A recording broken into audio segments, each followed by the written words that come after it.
ॐ मुनित्रयं नमस्कृत्य सूक्तिः परिभाव्य च वैयाकरणसिद्धान्तकौमुदीयं विरच्यते। सर्वेभ्यः श्रोतृभ्यः नमः। अस्माभिः गतपाठे यद्यत् पठितं तद् एकवारं स्मरामः। वयं वैयाकरणसिद्धान्तकौमुदी इत्याख्यस्य ग्रन्थस्य अजन्तस्त्रीलिङ्गप्रकरणे भवामः। प्रकरणस्यास्य अस्माकं क्रमे तत्र त्रयोदशः पाठः गतपाठः प्रवृत्तः।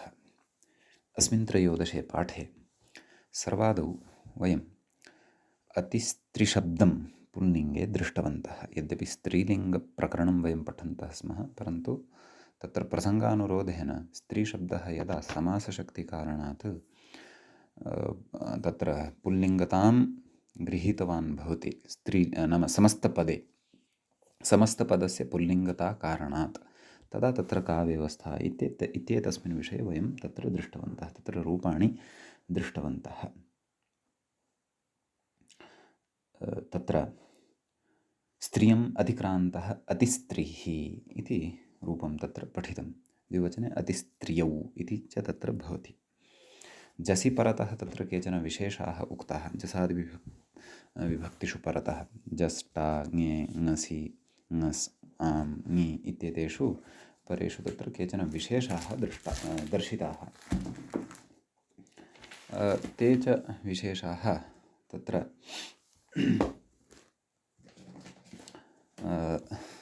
एकया कारिकया नाम श्लोकेन अपि सङ्कलिताः। गुणनाभावौ त्वनुड्भिः परत्वात् पुंसि बाध्यते क्लीबेनुमा च स्त्रीशब्दस्य इयम् इयम् इति अवधार्यताम् इत्येवं तत्र अस्माभिः दृष्टम्। ततः तत्र अस्य श्लोकस्य व्याख्या स्वयमेव कृता ग्रन्थकारेण। जसि च अतिस्त्रियः अतिस्त्रियौ हे अतिस्त्रियः वांशसोः अतिस्त्रियम् अतिस्त्रिम् अतिस्त्रियौ अतिस्त्रियः अतिस्त्रीन् अतिस्त्रिण। चतुर्थ्यां तावत् घेर्निधि इति स्मारितम्। अतिस्त्रये अतिस्त्रेः अतिस्त्रेः अतिस्त्रियोः अतिस्त्रीणाम्। सप्तम्यां तु अच्चघेः इति स्मारितम्। तत्र अतिस्त्रौ अतिस्त्रियोः इत्येवं तत्र रूपाणि अस्माभिः साधितानि। ततः परं सरलतया अयं सर्वोऽपि विषयः नाम अतिस्त्रीविषयः अतिस्त्रीशब्दः यः पुल्लिङ्गे भवति, तत्र का विशिष्टा व्यवस्था, या विशिष्टा व्यवस्था एतावता उक्ता, तां सरलेन श्लोकेन एकेन अपि तत्र ग्रन्थकारः उक्तवान्। ओकारस्यौकारे च नित्यं नैव ओस्यौकारे च नित्यं स्यात् अंशसोऽस्तु विभाषया यादेशोचिनान्यत्र स्त्रियाः पुंस्युपसर्जने इत्येवं रीत्या तत्र एषा कारिका अस्माभिः पठिता। अस्याः अर्थः अपि तत्र विस्तरेण अस्माभिः ज्ञातः एव। ततश्च तत्र क्लीबे तु नाम नपुंसकलिङ्गे तु तत्र विशिष्टा काचित् व्यवस्था भवति। तस्याः विशिष्टायाः व्यवस्थायाः विषये तत्र उक्तवान् ग्रन्थकारः। तत्र तृतीयातः आरभ्य पुंवद्भावोऽपि भवति। अतः तत्सर्वं मनसि कृत्य तत्र अतिस्त्री अतिस्त्रिणी अतिस्त्रीणि अतिस्त्रिणा अतिस्त्रिणे एवं खलु इत्यादीनि रूपाणि दृष्टानि। ङे प्रभृतौ नाम ङे इति प्रत्ययादारभ्य तत्र उक्तम् अजादौ वक्ष्यमाणपुंवद्भावात् पक्षे प्राग्वद्रूपं नाम पूर्वदेव रूपं भवति, यथा पुंसि रूपाणि साधितानि तानि च अस्माभिः विस्तरेण दृष्टानि। अतिस्त्रये अतिस्त्रिणे रूपद्वयं भवति सर्वत्र, एवं खलु अतिस्त्रेः अतिस्त्रिणः अतिस्त्रेः अतिस्त्रिणः समीचीनम्। अतिस्त्रियोः इति षष्ठी विभक्तेः तत्र अतिस्त्रेः अतिस्त्रिणः अतिस्त्र्योः एवम् अतिस्त्रियोः इति षष्ठीविभक्तेः द्विवचनस्य रूपम् अस्माभिः तत्र साधितम् अतिस्त्रियोः इति। बहुवचने तु अतिस्त्रीणाम् इत्येव तत्र रूपं भवति, नूडागमः भवति। एवं किल, मन्ये एतावत् पर्यन्तमेव तत्र नाम षष्ठीविभक्तेः द्विवचनं यावदेव अस्माभिः तत्र रूपाणि दृष्टानि। इतः अग्रे षष्ठी बहुवचनादारभ्य अस्माभिः रूपाणां चिन्तनं कर्तव्यं वर्तते, अग्रे च द्रष्टव्यं वर्तते। गतपाठस्य अन्ते व्याख्यात्र उक्तं तत्र पश्यन्तु, नाम व्याख्या तु नाम गतपाठस्य अन्ते व्याख्यायाः पङ्क्तिद्वयं पठामि, तेन क्व वयं विषये आस्म व्याख्यायामपि तस्यापि विषयस्य स्पष्टता भवति। किमुक्तम्? अतिस्त्रिण इति मूले अतिस्त्रिणः इति उक्तं खलु। ङसिङसोः पुंवत्वाभावपक्षे रूपम् इति, नाम यस्मिन् पक्षे पुंवद्भावः पुंवत्व अभावः, नाम पुंवत्वस्य अभावः, नाम नपुंसकत्वे पक्षे नुमि रूपम् इदं भवति। इहापि अग्रे उक्तवान्, इहापि उभयत्र गुणनुम्भ्याम् इयं बाध्यते। उभयत्र नाम पुल्लिङ्गे अपि नपुंसकलिङ्गे अपि। पुल्लिङ्गे तत्र अतिस्त्रिणः नाम नपुंसकलिङ्गे अतिस्त्रिणः भवति, पुल्लिङ्गे तु अतिस्त्रेः इति भवति इति। गुणनुम्भ्यां, गुणः तत्र घेर्ङिति इत्यनेन बाध्यते। अपि च नपुंसकलिङ्गपक्षे तु नुमा तत्र इयं बाध्यते। गुणः पक्षे घेर्ङिति इत्यनेन इयं बाध्यते, नपुंसकपक्षे नुमा इयं बाध्यते इति च विवेकः तत्र अस्माभिः कृतः। द्विवचने अतिस्त्रियोः इति रूपं तु साधितमेव। ओसि परतः इयङादेशः भवति, अतः अजादिविभक्तिः परतः वर्तते इति कृत्वा। एवं खलु, पुंसि अपि तत्र नैव, तत्र नाम ओसि अपि, नाम षष्ठीविभक्तेः द्विवचने सत्यपि तत्र अस्माभिः पुंवद्भावपक्षे रूपं दृष्टमस्ति। किम्? अतिस्त्रियोः। अत्रापि द्विविधानि रूपाणि भवन्ति। तद्वितीयं रूपं मूले उक्तमस्ति, पश्यन्तु, अतिस्त्रिणोः इत्यादि। अतिस्त्रिणोः इति व्याख्यायां कथयति, ततः आरभ्य च अस्माभिः द्रष्टव्यं वर्तते। नाम तत्र नपुंसकलिङ्गपक्षे अतिस्त्रीशब्दस्य षष्ठीविभक्तेः द्विवचने किं रूपं भवति, ततः अस्माभिः तत्र अग्रे चिन्तनं कर्तव्यम् अस्ति। एवं खलु, अयम् अजन्तस्त्रीलिङ्गप्रकरणस्य तत्र 13 पाठः आसीत्। अधुना तावत् अस्माकं क्रमे तत्र अजन्तस्त्रीलिङ्गप्रकरणस्य 14 पाठः अग्रे आरब्धः भवति। समीचीनम्, अस्तु। अतिस्त्रिणोः व्याख्याता कथयति, अतिस्त्रिणोः इति कथयति, अस्मिन् रूपे विशेषं कथयति, पुंवत्वाभावे नुम्। एवं खलु, पुंवदगालवस्य भाषितपुंसकस्य पुंवदगालवस्य तृतीयादिषु भाषितपुंसकं पुंवदगालवस्य इत्यनेन सूत्रेण यस्मिन् पक्षे पुंवदभावः न भवति तस्मिन् पक्षे, अर्थात् नपुंसकलिङ्गपक्षे तु नुम् भवति, इकोच विभक्तौ। एवं खलु, तर्हि अतिस्त्री न ओस्, अतिस्त्रीनोस्, ततः तत्र णत्वं भवति, अतिस्त्रिणोः इति रूपं सिद्धं भवति। सम्यक्। अग्रे उक्तवान्, पुंवत्वे इयं, पुंवद्भावपक्षे तु इयं भवति, तस्य रूपं मूले प्रथमतया दत्तमस्ति, अतिस्त्रियोः, अतिस्त्रिणोः इति अग्रे दत्तं वर्तते। एवं खलु, ततः कथयति इत्यादीति, नाम इत्यादीनि रूपाणि तत्र अवगन्तव्यानि इति भावः। समीचीनं। तर्हि कानि अवशिष्टानि, अर्थात् षष्ठीविभक्तेः बहुवचनादारभ्य अग्रे सर्वाणि अपि रूपाणि अवशिष्टानि वर्तन्ते इति भावः। समीचीनं। कथयति, आमि पुंवत्वे तदभावे च इयङं बाधित्वा नुडेव।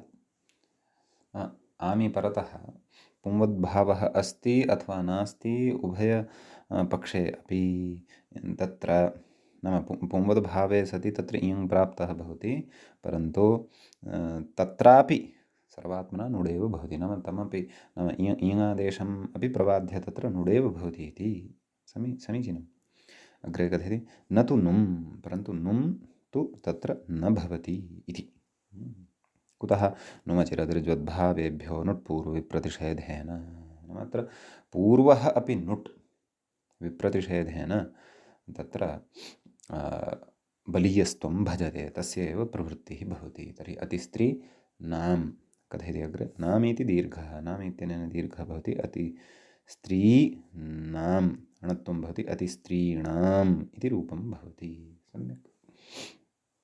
ततश्च पुंवदभावपक्षे सप्तमी विभक्तेः एकवचने अग्रे रूपं कथयन् अस्ति व्याख्याता, अतिस्त्रौ। तत्र अच्चघेः इत्यनेन तदेव आमादेशः अपि च अत्वं वृद्धिः हरौ इतिवत् अतिस्त्रौ इति रूपं सिद्धं भवति। समीचीनं। ततश्च अतिस्त्रीणि, अत्र नुमागमः भवति नपुंसकलिङ्गपक्षे, नाम पुंवद्भावाभावपक्षे। अथ अतिस्त्रिन् इ, अतिस्त्रिणि णत्वे अतिस्त्रिणि इति रूपं सप्तम्यां भवति, वारिणि इतिवत्। पुनः द्विवचने पूर्ववदेव अतिस्त्रियोः अतिस्त्रिणोः, अर्थात् पुंलिङ्गपक्षे इयङादेशः भवति, अतिस्त्रिय ओस्, अतिस्त्रियोस्, सस्य ऋत्वे विसर्गः सति अतिस्त्रियोः इति रूपं सिद्धं भवति। पक्षे अतिस्त्रिणोः इति च रूपं भवति ओसि परतः, नाम नपुंसकलिङ्गपक्षे इति भावः। सप्तमी बहुवचने तावत् तत्र रूपभेदः नास्ति, पुंवदभावो वा भवतु नपुंसकलिङ्गता वा भवतु, सुप्रत्यये परतः सति सकारस्य षत्वं भवति। यतः अजादौ विभक्तौ परतः एव नुमागमः भवति, नपुंसकलिङ्गत्वम् अस्ति तर्हि अपि। समीचीनं। तत्र अतिस्त्रिषु इत्येव रूपं भवति। सम्बोधनस्य रूपाणि अस्माभिः पूर्वं चिन्तितान्येव आसन्। हे अतिस्त्रे, हे अतिस्त्री विकल्पेन रूपद्वयम् एकवचने, हे अतिस्त्रीणी इति द्विवचने, हे अतिस्त्रीणि इति च बहुवचने रूपम् अत्र ज्ञातव्यम्। समीचीनम्। इति स्त्रीलिङ्गशब्दः समासकारणात् यदा तत्र लिङ्गान्तरं प्राप्तवान् भवति, अत्र प्रकृते नपुंसकलिङ्गस्य सन्दर्भे अस्माभिः चर्चा कृता। यतोहि तत्र विग्रहः कृतः स्त्रियम् अतिक्रान्तं कुलम्, अत्र कुलं यदस्ति सः विशेष्य भूतः मुख्यश्च अत्र भवति। अतः अतिस्त्रीशब्दः नाम तस्य विशेषणभूतः अतिस्त्रीशब्दोऽपि तत्र अस्माभिः नपुंसकलिङ्गत्वेन प्रयुक्तः।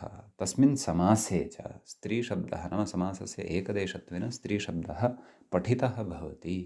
अतः समस्तशब्दस्य तस्य नपुंसकलिङ्गता भवति। नपुंसकलिङ्गे रूपेषु कः भेदः, कः व्यत्यासः इति तत्र ग्रन्थकारेण अस्माकं कृते बोधितम्। समीचीनम्। अग्रे अधुना कथयति, व्याख्यातारं पश्यामः, कथयति तदेवम् उपसर्जनस्त्रीशब्दस्य पुन्नपुंसकविषये रूपाणि प्रदर्श्य प्रकृतम् अनुसरति। उपसर्जनस्त्रीशब्दः यः वर्तते तस्य पुन्नपुंसकविषये रूपाणि प्रदर्शितानि एतावता। यतः तत्र अतिस्त्रीशब्दः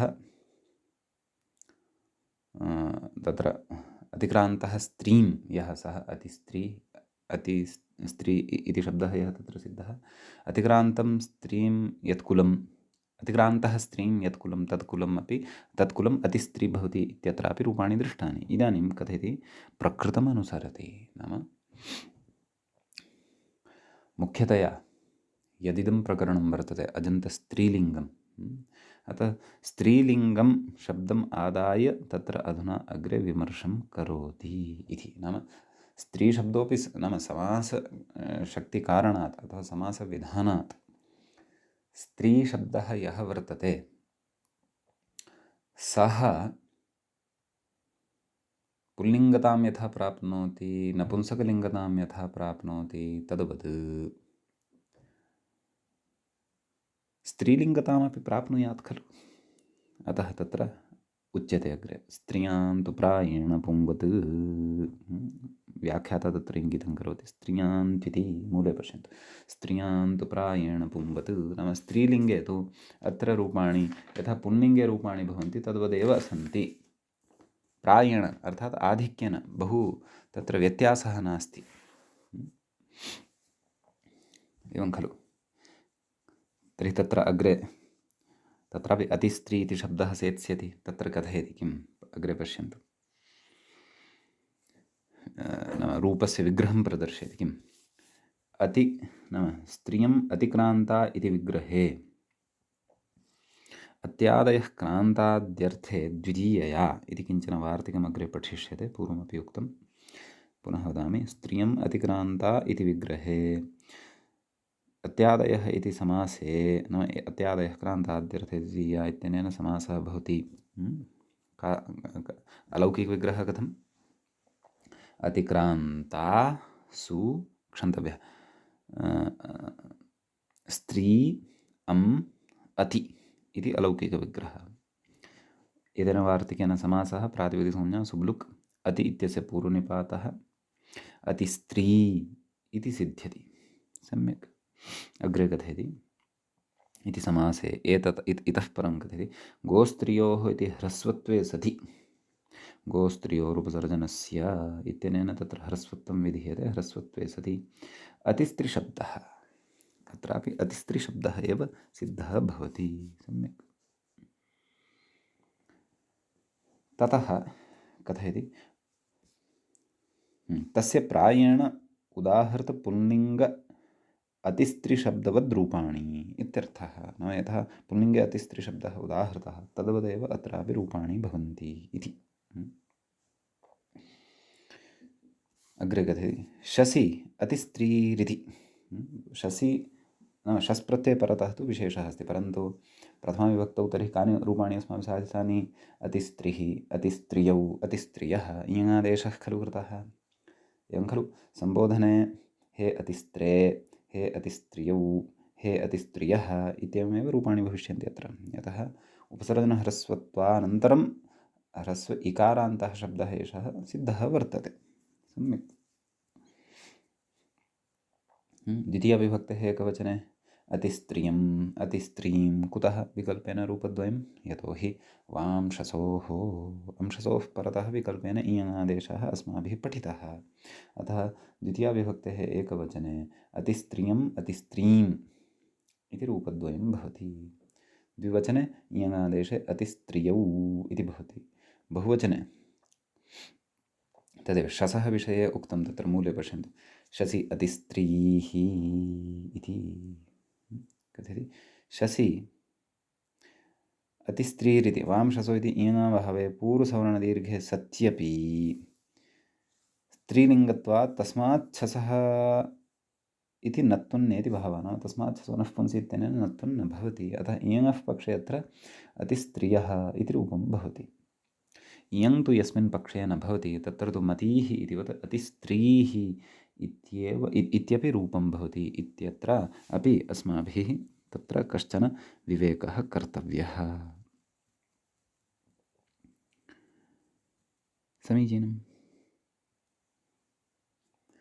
ततः यद्यपि मूले तावत् अतिस्त्रीः इत्येव एकमेव रूपं दत्तं शसि अतिस्त्रीः, परन्तु पक्षे यद्रूपं भवति तदपि अत्र वक्तव्यम् अतिस्त्रियः नाम इयङः पक्षे।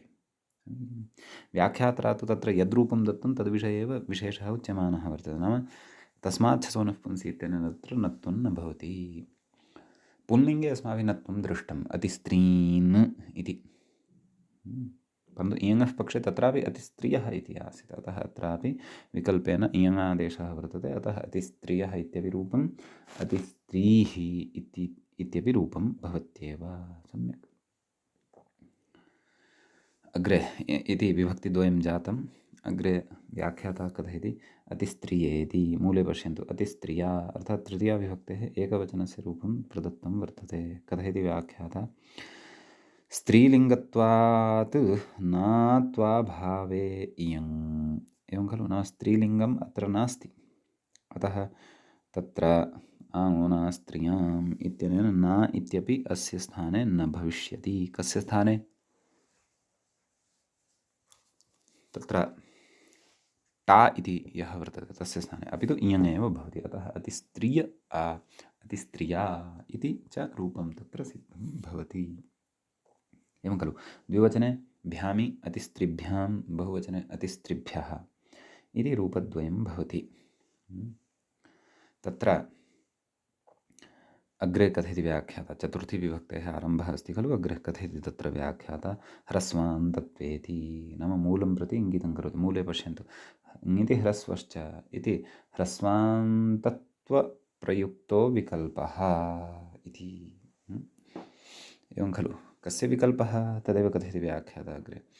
ङिति ह्रस्वश्च इत्यत्र इयङुवङ स्थानौ स्त्रीशब्दभिन्नौ नित्यस्त्रीलिङ्गौ ईदूदूतौ नदीसंज्ञौ वा स्तः इति प्रथमं वाक्यम्। एवं रीत्या तत्र प्रथमं वाक्यम् अस्माभिः किञ्चन पठितम्। एवं खलु। वाक्यद्वयेन अस्माभिः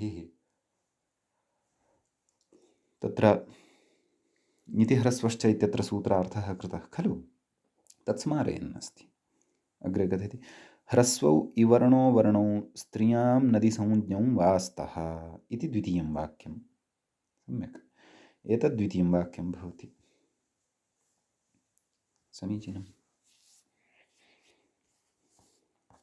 कथयति तत्र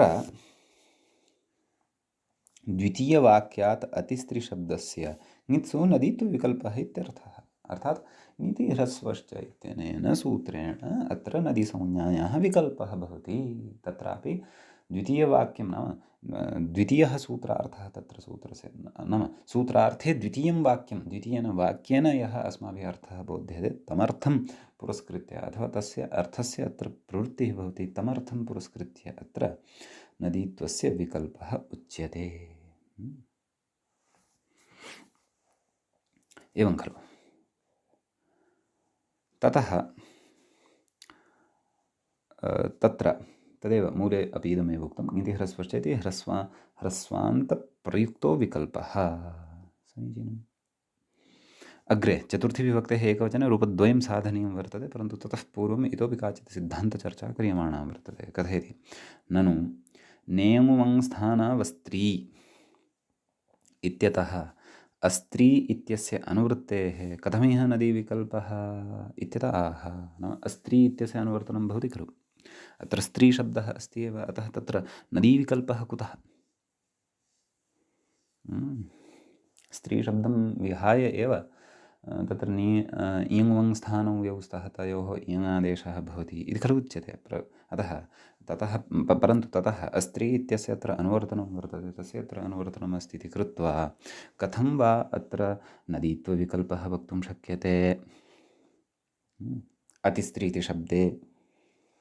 एवं खलु इति अत्र पक्षः उपस्थाप्यते। यद्यपि वयम् इदमपि जानीमः यत् अतिस्त्री इति यः शब्दः अस्माभिः अत्र विचारयितुम् आरब्धः वर्तते, तत्र उपसर्जनह्रस्वोऽपि कृतः वर्तते। सम्यक् तथापि पठामः। किं कथयति अग्रे इत्यतः अस्त्री इति द्विती, मूले पश्यन्तु, अस्त्री इति तु इयङ् स्थानौ इत्यस्य एव पर्युदासः। एवं खलु। अस्त्री इति शब्दः इयङ् स्थानौ इत्यस्य एव परिदासः भवति, तत्सम्बन्धस्य एव अनुवृत्तेः इति कथयति। व्याख्यातारं पश्यन्तु, इयङ् स्थानौ इत्यादि प्रथमवाक्यविहितनदीत्वस्य एव अस्त्रीत्व इति परिदासः। द्विविधं सूत्रार्थं तत्र प्रदर्शितवान् खलु व्याख्याता। इयङ् स्थानौ स्त्रीशब्दभिन्नौ नित्यस्त्रीलिङ्गौ इदुतौ नदीसंज्ञौ वा स्तः। एवं खलु इत्येवं खलु तत्र स्त्रीशब्दभिन्नौ इति। परन्तु द्वितीयवाक्ये तु दीर्घ ईकारान्तानां दीर्घ ऊकारान्तानां चर्चा नास्ति। समीचीनम्। अतः तत्र स्त्रीशब्दः यः दीर्घ ईकारान्तः वर्तते तस्यापि चर्चा नास्ति, न च दीर्घ ईकारान्तानाम् ओकारान्तानां तत्र ईनादेशनिषेधचर्चा वर्तते, न च तत्र स्त्री इत्यस्य एव च निषेधः वर्तते। एवं खलु? तदेव कथयन्नस्ति, नाम व्याख्यातारं पश्यन्तु। इयं वं स्थानौ इत्यादि प्रथमवाक्यविहितनदीत्वस्य एव अस्त्रीपर्युदासः, न तु ह्रस्वौ इत्यादि द्वितीयवाक्यस्य विहितनदीत्वस्यापि इत्यर्थः। एवं खलु? द्वितीयवाक्येन यद् नदीत्वं विधीयते तस्य अयं नाम पर्युदासः अर्थात् निषेधः नास्ति। कुत इत्यतः कारणं कथयति, तत्सम्बन्धस्य एव अनुवृत्तेरिति। मूले उक्तं तत्सम्बद्धस्य एव अनुवृत्तेः। कथयति, नेयं स्थानौ इत्यतः अस्त्री इत्यस्य अनुवृत्तिर्वक्तव्या। सम्यक्। क्व ङिति ह्रस्वश्च इत्यत्र। ततश्च इयं स्थानौ इति यत्र अन्वेति तत्रैव तत्सम्बन्धस्य अस्त्री इत्यस्य अनुवृत्तिरुचिता। एवं खलु? एवं खलु? यत्र अन्वेति, यत्र तस्य सम्बन्धः वर्तते, इयं स्थानौ इत्यस्य, तत्रैव तस्य सम्बन्धः उपस्थापनीयः, तत्रैव च तत्र औचित्यं भवति इति। अग्रे गति। एवञ्च ह्रस्वादिवाक्ये इयं वं स्थानौ इत्यस्य अनुवृत्त्यभावात्, नाम यत्र ह्रस्वयोः चर्चा वर्तते तत्र इयं वं स्थानौ इत्यस्य अनुवृत्तिः न सम्भवति। अस्त्री इत्यस्यापि तत्र न अनुवृत्तिरिति भावः, नाम तत्र अस्त्री शब्दस्य अपि तत्र अनुवृत्तिः न भवति इति। एवं खलु? अतः प्रकृते ङितिह्रस्वश्च इत्यनेन नदीसंज्ञायाः विकल्पः वक्तव्यः एव। सम्यक्। यतोहि इतोपि अत्र सरलतया वदन्ति, नाम तत्र ङितिह्रस्वश्च इति चकारग्रहणसामर्थ्यात् खलु तत्र द्विविधः सूत्रार्थः लभ्यते। तत्र उक्तं दीर्घ ईकारान्तानां दीर्घ ऊकारान्तानां च इयं वं स्थान तत्र इयं वं स्थानानां न भवति इति खलु उक्तं। तत्र निषेधः तत्र खलु उक्तः, नेयं वं स्थानावस्त्री इति। नैव ङितिह्रस्वश्च इत्यत्र विकल्पार्थम् इत्युच्यते। न इत्यतः निषेधस्य तु तत्र विषयः एव न, सः तु विषयः पूर्वमेव समाप्तः भवति। अतः तत्र इयं वं स्थानौ स्त्रीशब्दभिन्नौ नित्यस्त्रीलिङ्गौ ईदूतौ इत्युक्तं, नाम दीर्घ ईकारान्त दीर्घ ऊकारान्ताश्च स्त्रीशब्दवर्जाः, स्त्रीशब्दवर्जं ये वर्तन्ते तेषां विकल्पेन नदीसंज्ञा इत्युच्यते। एवं खलु? परन्तु अस्त्री इत्यपि उच्यते, नाम स्त्रीशब्दस्य सा, नाम दीर्घ ईकारान्तः यः स्त्रीशब्दः तस्य सा नदीसंज्ञा विकल्पः न भवतु इत्यपि खलु उच्यते। परन्तु अयं विषयः द्वितीयवाक्ये न सम्बध्यते। कुतः? यतः द्वितीयवाक्ये दीर्घ ईकारान्तानां दीर्घ ऊकारान्तानां च चर्चा एव नास्ति। एवञ्च दीर्घ ईकारान्तः स्त्रीशब्दः अपि तत्र न सम्बध्यते, तत्र सम्बन्धः एव नास्ति। नाम तस्य अस्त्री इति निषेधस्य द्वितीयेन वाक्येन सम्बन्धः एव नास्ति। समीचीनम्। अतः अयं स्त्रीशब्दः यदा ह्रस्वान्ततया प्रयुज्यमानः वर्तते तदा तु तत्र ङितिह्रस्वश्च इत्यस्य प्रवृत्तिः भवितुम् एव अर्हति। तत्र ङितिह्रस्वश्च इत्यस्य विकल्पेन नदीसंज्ञायाः करणार्थम् अप्रवृत्तिः सुतरां वक्तुं नैव शक्यते। एवं खलु? इति अत्र अभिप्रायः बोधितः। अतः नाम एतेन सिद्धान्तेन अत्र इदं प्रतिपाद्यते यत् अत्र ङितिह्रस्वश्च इत्यनेन विकल्पेन तत्र नदीसंज्ञा भवति, अतः यस्मिन् पक्षे नदीसंज्ञा वर्तते तत्र नदीसंज्ञाम् आश्रित्य कार्याणि प्रवर्त्स्यन्ति, यस्मिन् पक्षे नदीसंज्ञा नास्ति तस्मिन् पक्षे नदीसंज्ञाम् आश्रित्य कार्याणि नैव प्रवर्त्स्यन्ति इति भावः। प्रवृत्तानि भविष्यन्ति, प्रवर्त्स्यन्ति इत्यस्य अर्थः। नैव प्रवर्त्स्यन्ति, नैव प्रवृत्तानि भविष्यन्ति इति भावः। समीचीनं। तर्हि किम्? तर्हि इति परतः रूपद्वयम् अत्र विकल्पेन भविष्यति। व्याख्याता तत्र इङ्गितं करोति अतिस्त्रियै, मूले एकं रूपं दत्तं तत्र नदीपक्षे, तदेव कथयति व्याख्याता नदीत्वपक्षे आट् वृद्धिः, एवं खलु। तत्र अतिस्त्री ङे, अतिस्त्री ङे, अतिस्त्री ए, नदीत्वपक्षे आणनद्याः इत्यनेन आडागमः भवति। अतिस्त्री आ ए, आटश्च इत्यनेन वृद्धिः। अतिस्त्री ऐ, ततः यण्, अतिस्त्र्य ऐ, अतिस्त्र्यै, एवं नैव, यण् भवत्येव खलु, नैव नैव, इयङादेशः अपि भविष्यति खलु। अतिस्त्रियै, अतिस्त्रियै, सत्यम्, इयङादेशः भवति। अतिस्त्रियै इति रूपं भवति नदीत्वपक्षे। नदीत्वाभावपक्षे तु अतिस्त्रिये इति रूपं, तदेव कथयति व्याख्याता नदीत्वाभावे घित्वात्, नाम घिसंज्ञात्वात्, घेर्ङिति इति गुणे अयादेशः, नाम घेर्ङिति इत्यनेन सूत्रेण गुणः भवति, ततश्च अयादेशः भवति। अतः अतिस्त्रे ए, यतः हरये मतये इति रूपं साधितं, तद्वदत्र अतिस्त्रये, नैव अतिस्त्रिये इति रूपं भवति। यतः इयङादेशोऽपि कर्तव्यः खलु, अतः एव अतिस्त्रिये इति सिद्ध्यति। सम्यक्। द्विवचने चतुर्थी द्विवचनमस्ति, अतः अतिस्त्रिभ्याम् इत्येव। बहुवचने अतिस्त्रिभ्यः, भ्यसि सति अतिस्त्रिभ्यः इति रूपं भवति। क्रमः अस्ति पञ्चम्याः। पञ्चम्याः एकवचने, षष्ठ्याः एकवचने च समानमेव रूपं भवति। अतः तदेव कथयति, द्विः मूलेऽपि कथयति ग्रन्थकारः। अतिस्त्रियाः, अतिस्त्रेः, अतिस्त्रियाः, अतिस्त्रेः, व्याख्याता कथयति नदीत्वे आट्, नाम नदीत्वं, नदीसंज्ञा ङिति ह्रस्वश्च यस्मिन् पक्षे वर्तते तत्र आडागमः, आणनद्याः इत्यनेन वृद्धिः भवति। अतः अति स्त्री, अतिस्त्री ऐ, इयङादेश, अतिस्त्रिय ऐ, अतिस्त्रियै, नैव नैव नैव नैव नैव, आटि सति वृद्धौ तत्र आस् इति भवति, यतः अस् इति प्रत्ययः वर्तते खलु।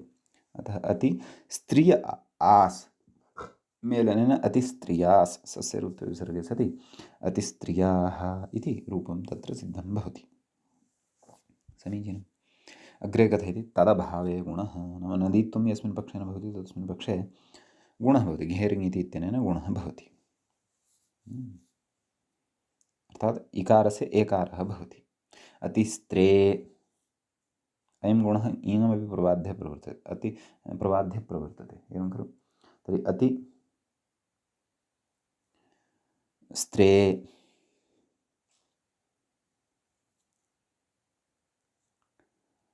अस् कथयति अग्रे, ङसि नसोश्च इति पूर्वरूपं, यथा हरेः इत्यत्र पठति तद्वत् प्रकृतेपि रूपं भवति। ङसि नसोश्च इत्यनेन तत्र पूर्वरूपे सति अतिस्त्रेः इति रूपं सिद्धं भवति। समीचीनं। पञ्चमी द्विवचने अतिस्त्रिभ्यां, भ्यसि सति अर्थात् बहुवचने अतिस्त्रिभ्यः इति च रूपं भवति। षष्ठी विभक्तेः एकवचने तत्र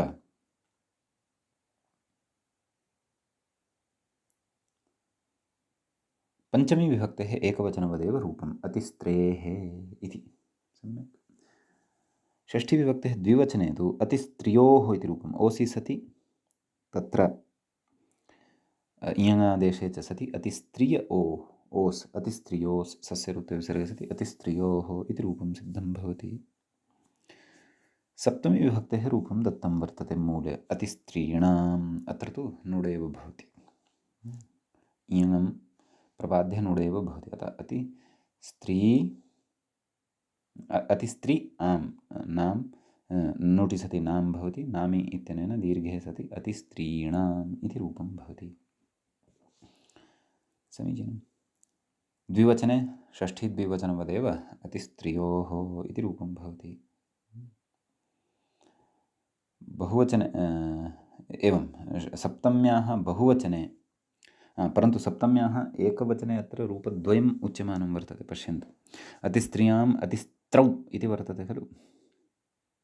व्याख्याता कथयति नदीत्वपक्षे ङेनां नद्यां नीभ्यः ङेन तेन ङेः आं भवति, तस्य आडागमः भवति।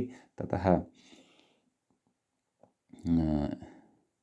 इयङादेशे च सति अतिस्त्रिय आम् अतिस्त्रियाम् इति रूपं सिद्धं भवति। पक्षे नाम यत्र नदी संज्ञा भवति, एवं खलु। अच्चघेः नैव, यस्मिन् पक्षे नदीसंज्ञा न भवति तस्मिन् पक्षे अच्चघेः इत्यनेन इकारस्य अच्चघेः सत्यम्, एवं खलु। ङि इत्यस्य स्थाने औ, स्त्री इत्यस्य अकारस्य स्थाने च अकारादेशः, वृद्धिः, अतिस्त्रौ इति रूपं सिद्धं भवति। तदेव कथयन्नस्ति अतिस्त्रौ इति नदीत्वाभावे नदीत्वाभावपक्षे अच्चघेः। सम्यक् इति कश्चन अत्र वर्तते विशेषः।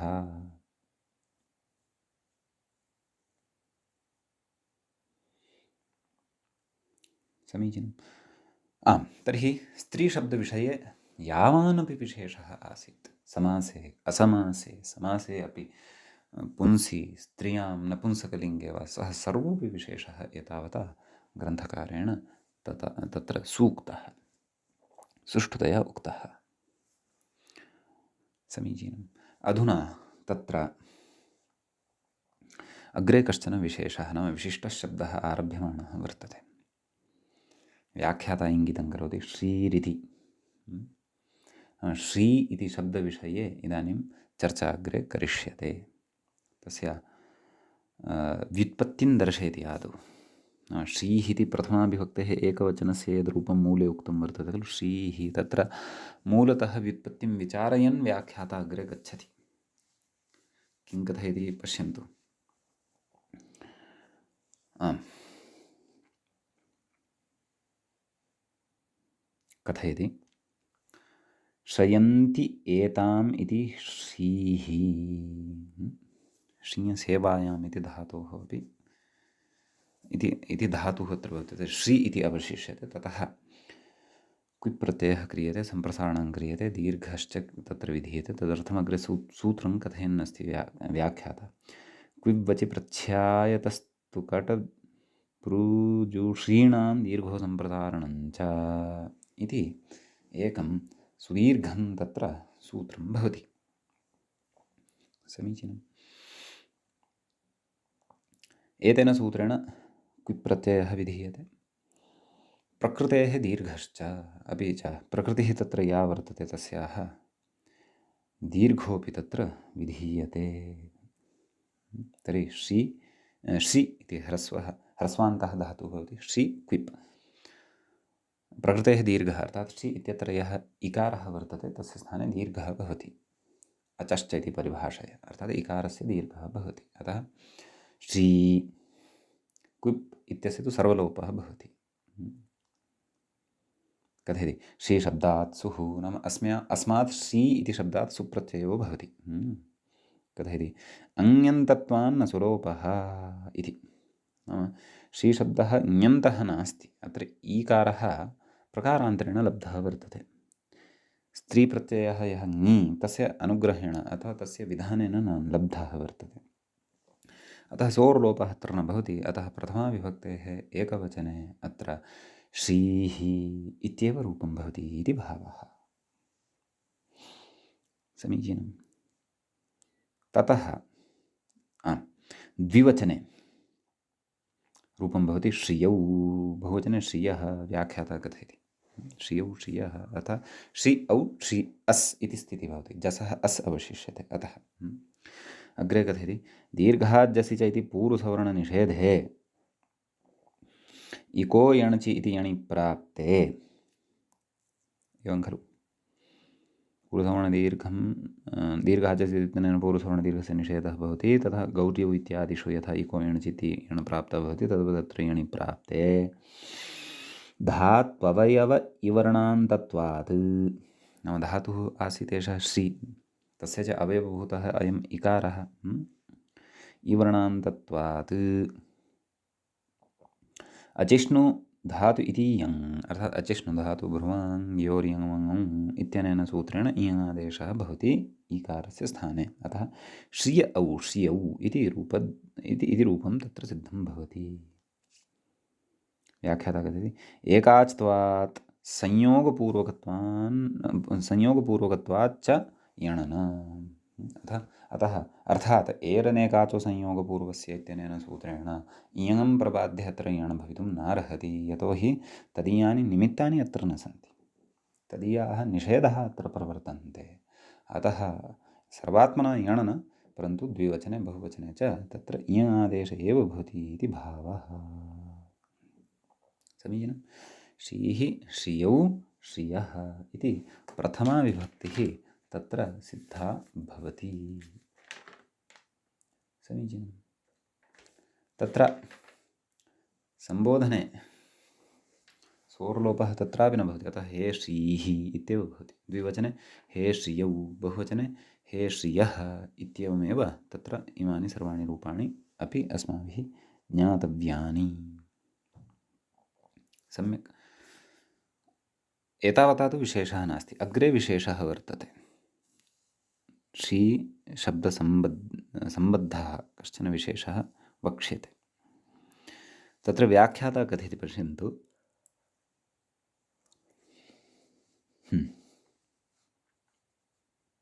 कथयति यूस्त्र्याख्यौ इति नदीत्वात् अम्बार्थनद्योर्ह्रस्वः इति ह्रस्वे प्राप्ते। सम्बोधने विशेषः वक्तव्यः अस्ति। सत्यं सत्यं, सम्बोधने विशेषः वक्तव्यः अस्ति।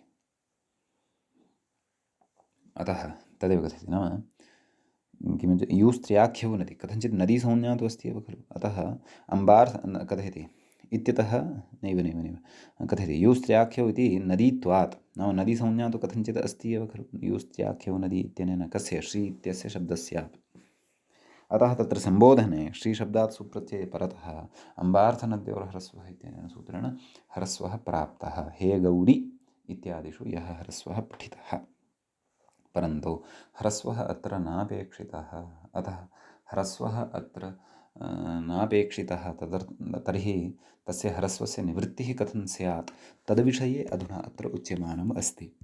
अतः तदर्थम् अग्रे सूत्रमत्र आरभ्यते। सूत्रम् अस्ति नेयं स्थानावस्त्री इति।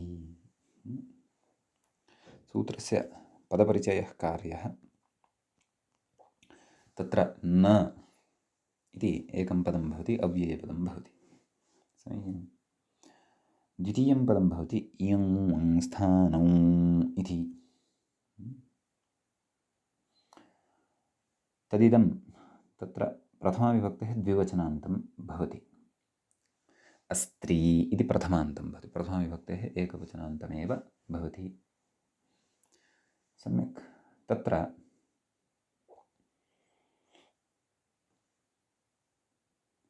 इयं स्थानौ इत्यस्य विग्रहः कर्तव्यः। यद्यपि पूर्वमपि अनुवृत्तिसन्दर्भे क्वचित् अस्य विग्रहः ज्ञातः, परन्तु अत्र पुनः स्मर्तव्यः। इयं च उवं च, इयं वङौ इतरेतरयोगद्वन्द्वः भवति।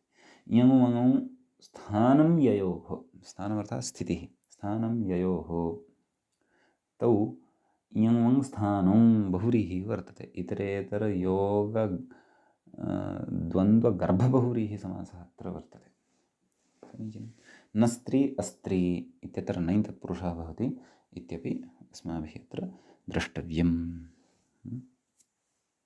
व्याख्याता कथयति यूस्त्र्याख्यौ नदी इत्यतः यू नदी इत्यनुवर्तते, नाम यू इत्यपि अनुवर्तते, नदी इत्यस्यापि तत्र अनुवर्तनं भवति इति भावः। सम्यक्। अग्रे कथयति स्थानशब्दः भावे ल्युडन्तः। स्थानशब्दः स्थानौ स्थानावस्थिति इयं वङ् स्थानौ इत्यत्र स्थानशब्दः यः वर्तते सः भावे ल्युडन्तः वर्तते। कथयति इयं वङोः स्थानम् अर्थात् स्थितिः ययोः इति बहुव्रीहिः, सः उक्तः एव बहुव्रीहिः। इयं योग्यौ इति यावत् नाम इयं योग्यौ यौ भवतः तौ इति नाम तत्सदृशाः शब्दाः इति भावः।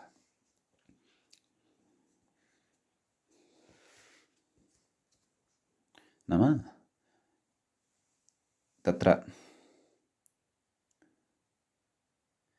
ईकारान्तः शब्दः अपि च ऊकारान्तः यः शब्दः सः इयं वङ् योग्यः यदि वर्तते नाम तस्य स्थाने इङादेशस्य उङादेशस्य च योग्यता यदि वर्तते तर्हि इति।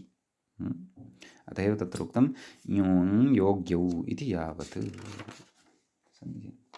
तदाह नाम एतावत् मनसि कृत्य सूत्रार्थं कथयति इयं वङोरित्यादिना मूले पश्यन्तु। इयं वङोः स्थितिः ययोः तौ ईदूतौ ईत् ऊत् एताभ्यां तत्र ईकारान्तः ऊकारान्ताश्च शब्दाः ग्राह्याः। सम्यक्। कथयति इयङोः स्थितिः ययोः तौ ईदूदूतौ नदीसंज्ञौ नस्तः इति।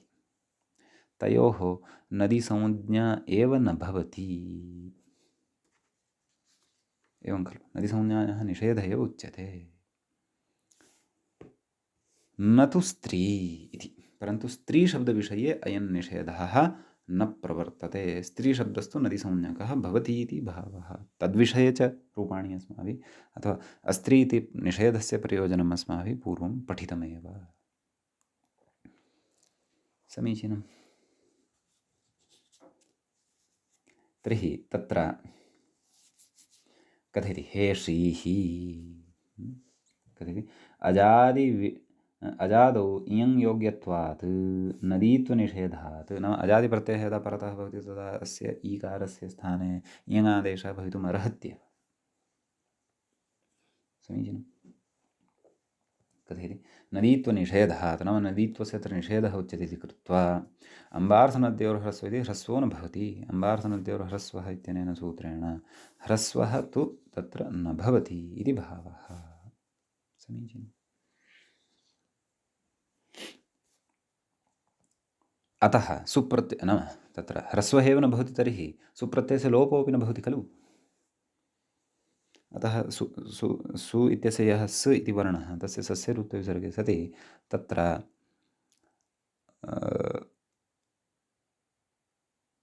तस्य उपस्थितिः तत्र श्रूयते नाम दर्शनं विसर्गरूपेण भवत्येव। अतः हे श्रीः इत्येव सम्बोधने अपि रूपं भवति इति भावः। समीचीनम्। इति द्विवचने हे श्रियौ, बहुवचने हे श्रियः।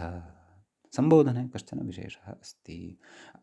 विशेषः नाम विशेषोऽपि नास्ति, सैद्धान्तिकः विशेषः अस्ति, रूपे भेदः नास्ति। प्रथमाविभक्तेः एकवचने अपि श्रीः इत्येव, द्वितीयाविभक्तेः एकवचने क्षन्तव्यः सम्बोधन एकवचने अपि श्रीः इत्येव भवति इति भावः। समीचीनम्। इति एतत् सूत्रगतविशेषः वर्तते। तर्हि अत्र नाम श्री इत्यस्य नदीसंज्ञा एव न भवति इति तात्पर्यम् अस्माभिः गृहीतं। समीचीनं। ततः अग्रे कथयति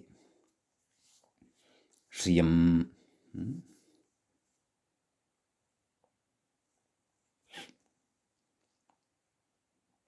कथयति अमि पूर्वरूपं बाधित्वा इयम्।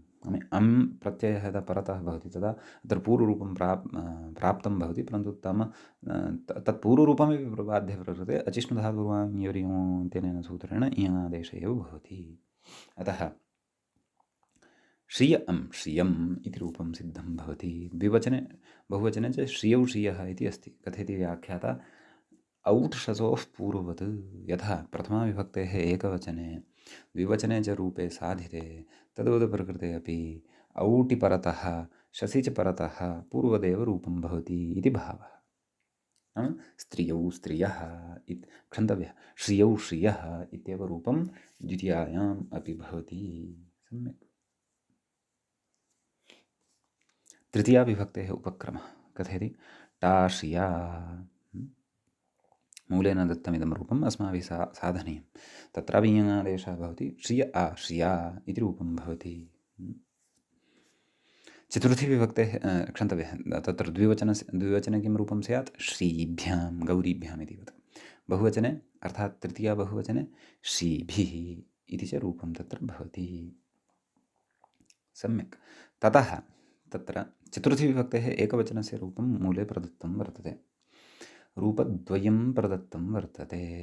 श्रियै श्रिये इति कथयति। ङितिह्रस्वश्च इति ङिति नदीत्वपक्षे आट्। समीचीनं। वस्तुतः तत्र नियमस्थानावस्त्री इत्यनेन नदीसंज्ञायाः निषेधः उक्तः। तस्य निषेधस्य प्रयोजनं स्फुटतया हेषीः इत्यादिषु दृष्टं, परन्तु ङित् विभक्तिः यदा परतः वर्तते तदा तु तत्र विकल्पेन नदीसंज्ञा भवत्येव ङितिह्रस्वश्च। यतोहि तत्र प्रथमे वाक्ये दीर्घेकारान्तानां दीर्घोकारान्तानां चापि स्त्रीवर्जानां चापि तत्र अन्तर्भावः कृतः वर्तते। अतः एवं खलु कथयति नदीत्वपक्षे आट् वृद्धिः। तर्हि का तत्र इयङादेशोऽपि भवत्येव, परन्तु सम्यक्। अतः श्रिय आ ए वृद्धिः, श्रिय ऐ मेलनेन श्रियै इति रूपं तत्र सिद्धं भवति। सम्यक्। चतुर्थी विभक्तेः एकवचने तत्र प्रयोगः दृश्यते श्रिये इति। कथयति नदीत्वाभावे इयं, नाम यस्मिन् पक्षे नदीत्वं न भवति तत्र इयङादेशे श्रिये इति रूपं सिद्धं भवति इति भावः। सम्यक्। अग्रे कथयति श्रिया इति। परन्तु तत्र चतुर्थीविभक्तेः द्विवचने श्रीभ्यां, बहुवचने भ्यसि सति श्रीभ्यः इति रूपद्वयं भवति। पञ्चमी विभक्तेः एकवचने, षष्ठीविभक्तेः एकवचने च युगपत् रूपं तत्र कथयन् अस्ति श्रियाः श्रियः इति। तत्र विकल्पेन रूपद्वयं कथयन् अस्ति। कथयति ङसिङसोः नदीत्वे आट् वृद्धिः, एवं खलु। श्रिय आस्, श्रियास् आटि सति आस् इति जायते खलु, अतः श्रियास् सस्य ऋत्वे सर्वे सति श्रियाः इति रूपं भवति। पक्षे श्रियः नाम नदीत्वं, नदीसंज्ञा यस्मिन् पक्षे न वर्तते तत्र आडागमः अपि न भवति आणनद्याः इत्यनेन। अतः तत्र श्रियस् इत्यवस्थायां सस्य ऋत्वे सर्वे सति श्रियः इति रूपं तत्र सिद्धं भवति। सम्यक्। ततः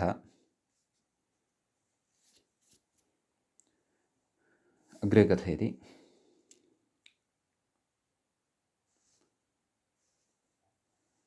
एवं श्रियः इत्यत्र कथयति नदीत्वाभावपक्षे इयङेव, तत्तु उक्तमेव अस्माभिः। अग्रे आयान्तु। तर्हि पञ्चमी विभक्तेः द्विवचने श्रीभ्यां, बहुवचने श्रीभ्यः, षष्ठीविभक्तेः एकवचनं श्रियाः श्रियः, नाम पञ्चमी एकवचनवदेव। अधुना अग्रे आगच्छन्तु। पञ्चम्याः एकवचनवदेव इति भावः। अस्तु, इदानीं द्विवचनम् अस्ति खलु, ओस् इति परतः भवति, तद्विषये मूले चर्चा न कृता सामान्यत्वात्।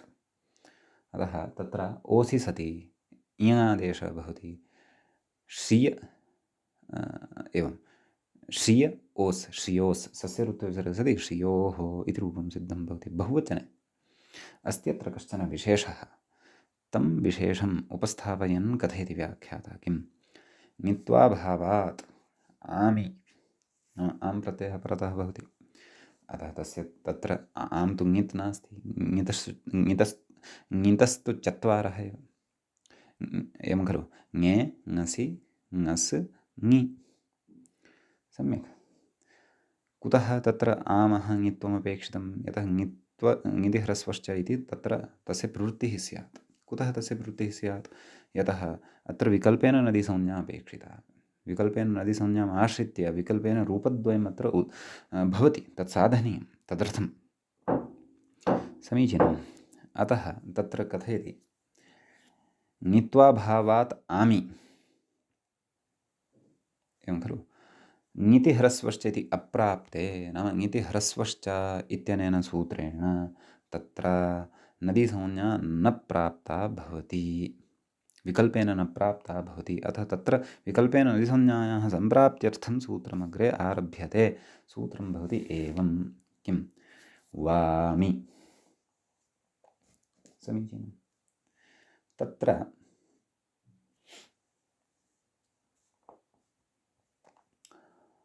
सूत्रे द्वे पदे स्तः। वा इति एकं पदम्, आमि इति च अपरं पदं भवति। वा इति अव्ययपदं भवति, आमि इति आम् इत्यस्य सप्तम्यन्तं भवति, सप्तमीविभक्तेः एकवचनान्तं भवति, निमित्तसप्तमी च अत्र भवति। अर्थात् तस्मिन् इति निर्दिष्टे पूर्वस्य इति अत्र उपतिष्ठते परिभाषा इति भावः। प्रकृते नेयं स्थानावस्त्री इत्यस्मात् सूत्रात् नेयं स्थानम् इति यूस्त्र्याख्यो नदी इत्यस्मात् सूत्रात् च तच्च समग्रमपि सूत्रमत्र अनुवर्तते। तदेव व्याख्याता कथयति यूस्त्र्याख्यौ नदी इत्यनुवर्तते, नेयं स्थानावस्त्री इत्यतः नैवर्ज्यम् इति नैवर्ज्यम् अनुवर्तते, नाम न अनुवर्तते, इयं स्थानावस्त्री इति अनुवर्तते इति भावः। वा आमि इति छेदः। अमि नदीकार्याभावात्, नाम अमि परतः तु नदीकार्यं न भवति। कुतः? तत्र तु साक्षादेव नेयं स्थानावस्त्री इति निषेधः उक्तः भवति। अतः किञ्च अमि परतः यत्किमपि नदीकार्यं न प्रवर्तते इति भावः। अस्तु, अतः आमि नाम षष्ठीविभक्तेः बहुवचनान्तमेव अत्र ग्राह्यम् इति भावः। तदाह नाम अतः ततः सूत्रार्थं कथयति इति भावः। किं कथयति?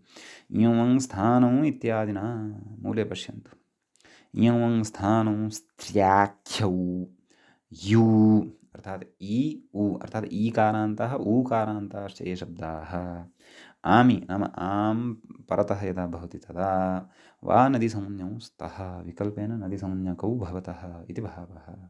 न तु स्त्री, परन्तु स्त्रीशब्दविषये तु इदं नास्ति इति भावः। समीचीनम्।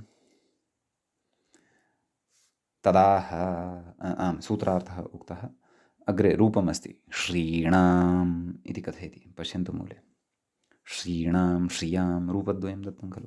कथयति वामि इत्यनेन विकल्पेन नदीसंज्ञा अस्ति, तर्हि नदीत्वपक्षे कथयति। नदीत्वपक्षे ह्रस्वनद्यापः इति नुटु, ह्रस्वनद्यापो नुटु इत्यनेन नुडागमः भवति। श्री न आम्, श्रीणां पर्जन्यवल्लक्षणप्रवृत्त्या तत्र दीर्घः भवति। श्रीणां, श्रीणां नकारस्य णत्वं भवति, श्रीणाम् इति च रूपं तत्र सिद्धं भवति। सम्यक्।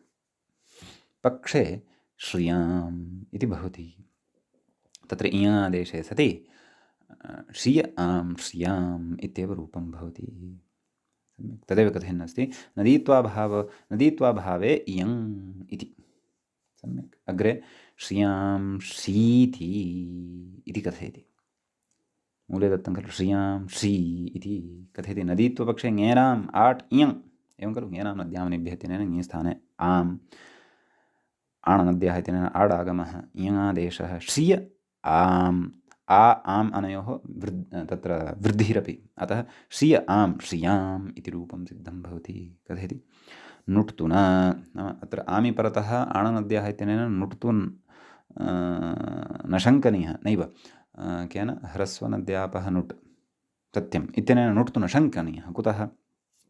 आटा नुड् बाध्यते इत्युक्तत्वात् आटा नुटः बाधो भवति इति पूर्वमेव उक्तं वर्तते। अतः कथयति नदीत्वाभावपक्षे तु इयङेव, तत्र इयङेव भवति इति। अतः श्रिय इ, श्री द्विवचने षष्ठी द्विवचनवत् श्रियोः, बहुवचने च सुप्रत्ययः आगच्छति, तस्य सकारस्य षत्वे सति श्रीषु इति रूपं सिद्धं भवति इति एतावान् विशेषः अत्र श्री इति शब्दविषये भवति। समीचीनम्। अग्रे पुनः विशिष्टं शब्दम् आदाय वयम् उपस्थिताः भविष्यामः। अद्यतनपाठः तावत् अस्माभिः अत्रैव उपसंह्रियते। प्रधिशब्दविषये नाम प्रधिशब्दः स्त्रीलिङ्गे अपि यः भवति विशेष्य निघ्नभूतः तद्विषये अग्रिमे पाठे अस्माभिः पठिष्यते। अग्रिमाश्च विचाराः अपि अत्र पठिष्यन्ते। मुनित्रयं नमस्कृत्य उक्तिः परिभाव्य च वैयाकरणसिद्धान्तकौमुदीयं विरच्यते। एवञ्च अजन्तस्त्रीलिङ्गप्रकरणस्यास्य अस्माकं क्रमे तत्र 14 पाठः सम्पन्नतां गतः। नमः सर्वेभ्यः श्रोतृभ्यः।